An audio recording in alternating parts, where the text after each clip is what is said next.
Morning guys. তো দেখো আজকে সকালবেলা ব্রেকফাস্ট করছি। আজকে ব্রেকফাস্টে কি নিয়েছি বলো তো? এই দেখো ফুলকো ফুলকো গরম গরম লুচি আর তার সাথে কষা কষা চিকেন, দেখেছো? একদম ঝাল ঝাল করে চিকেনটা রান্না করেছি।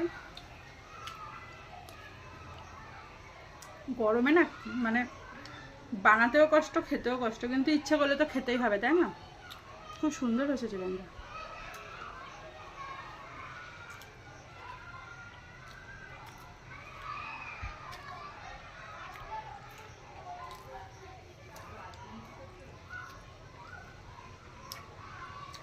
গরমে লুচি খেলে আরোই কষ্ট।